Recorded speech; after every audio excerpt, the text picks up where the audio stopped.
Kidlat News Updates. Mga balita ngayon, NPA leader at kasamahan nito patay sa inkwentro sa South Cotabato. 3.4 million pesos na halaga ng shabu nasabat sa isang Malaysian at kasabwat nito sa Tawi-Tawi. Maliit na pagsabog na itala sa Bulkang Taal. Ako po si Cesar Soriano para ihatid ang nangungunang mga balita sa buong kapuluan ngayon. Isang mataas na opisyal ng New People's Army o NPA at kasamahan nito ang nasawi sa isang engkwentro laban sa militar nitong Huwebes, April 9 sa Barangay Laconon, Tiboli, South Cotabato. Kinilalang nasawing NPA na si Anthony Narvasa alias Magaw na nagsisilbing kalihim ng Far South Mindanao Region at kasamahan nitong si Rosa Kian na kinilala naman sa alias na Mutya. Na-recover rin sa encounter site ang 4 na M16 rifles at isang R4 rifle.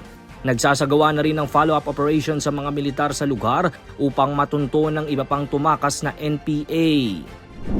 Arestado ang isang Malaysian national at kasabwat nito sa isinagawang joint bypass operation sa Barangay Suwang Pukol, Sintakay, Tawi-Tawi nitong Miyerkules, April 8. Kinilala ang suspect na si Muhammad bin Sibdani alias Uto na residente ng Kampong Pangkalan, Kunak, Sabah, Malaysia, habang ang kasabwat na lokal ay kinilalang si Nasra Ali alias Ka. Nasamsam mula sa kanila ang aabot sa kalahating kilo ng shabu na nagkakahalaga ng 3.4 million pesos. Kasama din sa nakuha ng mga otoridad ang isang US Garand rifle, isang 9mm pistol at mga bala.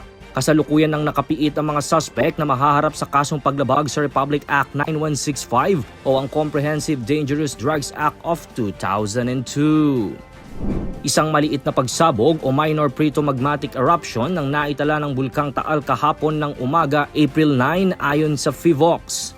Naganap ang aktibidad sa main crater nito bandang 10:20 ng umaga at tumagal ng halos 2 minuto na nagbuga ng usok na umabot sa 300 metro.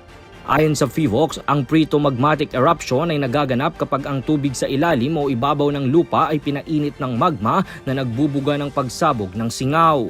Samantala sa nakalipas na 24 oras, nakapagtala rin ang bulkan ng 7 volcanic earthquakes at may hinang pagbuga ng singaw na umaabot sa 300 metro na napadpad sa Hilagang Kanluran.